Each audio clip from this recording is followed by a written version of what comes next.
नदी वाढत्या तापमानामुळे कोरडी पडते आहे।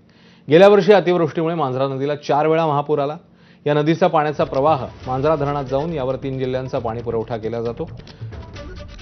गेल्या 15 दिवसांपूर्वी पाण्याने भरलेली नदी वाढत्या उष्णतेच्या तापमानामुळे कोरडी पडू लागली आहे। भविष्यात पाऊस लांबला तर जिल्ह्याला पाणी टंचाईचं मोठं संकट उभं राहण्याची शक्यता आहे। दुसरीकडे बीड जिल्ह्यातून वाहणाऱ्या गोदावरीचं नदीपात्र कोरडं ठाक पडल्याची ड्रोन दृश्य देखील समोर आली होती।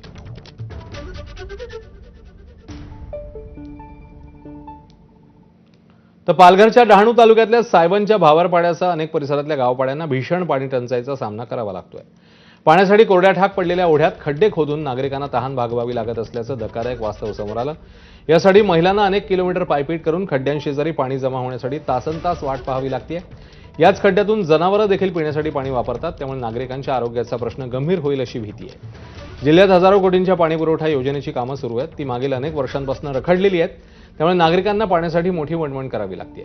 काही वर्षांपूर्वी या गावात नळ योजना देण्यात आली होती, मात्र ही योजना आधीच बंद पडल्याचं सांगत येथील महिलांनी संताप व्यक्त केलाय। त्यामुळे प्रशासन येथील नागरिकांच्या भीषण वास्तवाची कधी दखल घेणार आहे आणि नागरिकांना पाणी पुरवठा कधी करणार आहे असा प्रश्न आहे।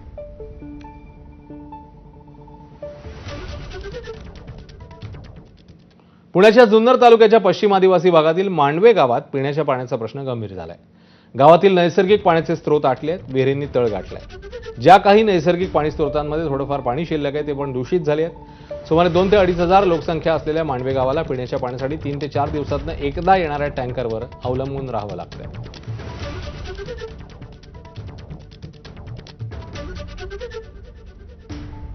हिंगोली जिल्ह्यातल्या खंडाळा गावावर भीषण पाणी टंचाईचं संकट आहे। मे महिन्यात वाढलेल्या उष्णतेमुळे गावातील विहिरी, बोरवेल आणि जलसाठ्यांनी तळ गाठलाय। ग्रामस्थांना पिण्याच्या पाण्यासाठी अक्षरशः जीवघेणी कसरत करावी लागते। गावाजवळील एका विहिरीच्या तळाशी शिल्लक राहिलेले पाणी मिळवण्याकरता नागरिकांना विहिरीत उतरून जीवघेणी कसरत करावी लागते। दुसरीकडे प्रशासनाकडून अद्याप कोणतीही टँकरची व्यवस्था झालेली नाहीये, त्यामुळे संतप्त ग्रामस्थांनी तात्काळ टँकर सेवा सुरू करून पिण्याच्या पाण्याची कायमस्वरूपी व्यवस्था करावी अशी मागणी आहे। पाण्यासाठी सुरू असलेली जीवघेणी धडपड प्रशासनाच्या नियोजनावर गंभीर प्रश्नचिन्ह उपस्थित करणारी आहे।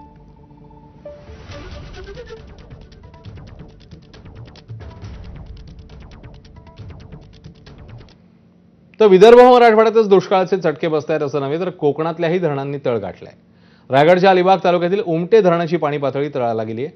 त्यामध्ये धरण क्षेत्रातील 47 गावं आणि 33 आदिवासी वाड्यांवर भीषण पाणी टंचाईचं संकट आहे। उन्हाळ्याच्या शेवटच्या टप्प्यात गावकऱ्यांच्या घशाला कोरड पडली आहे, त्यामुळे पाणी प्रश्न ऐरणीवर आलाय। महिन्याला 4 ते 5 हजार रुपये खर्च करून पाणी विकत घेण्याची वेळ ग्रामस्थांवर आहे। धरणाच्या तळातील साचलेला गाळ उपसा करण्यासाठी उमटे धरण संघर्ष समितीकडून सातत्याने पाठपुरावा करण्यात आला। अद्यापही गाळ उपसा न झाल्यानं धरणातील पाणी साठ्यात मोठी कमतरता भासते आहे। तापमान प्रचंड वाढलंय, उन्हाचे चटके असह्य होत आहेत। धरणांमधील पाणी पातळी देखील कमी झाल्यानं ग्रामीण भागासह शहरातली तीव्र पाणी टंचाई पाहायला मिळते।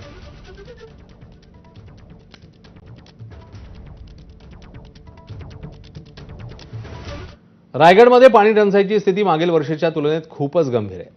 टंचाईग्रस्त गावांच्या संख्येत कमालीची वाढ झाली आहे। टँकर वाढवण्याची वेळ प्रशासनावर आहे।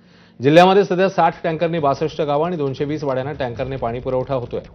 यावर्षी आतापर्यंत 1 लाखाहून अधिक नागरिकांना पाणी टंचाईची झळ बसली।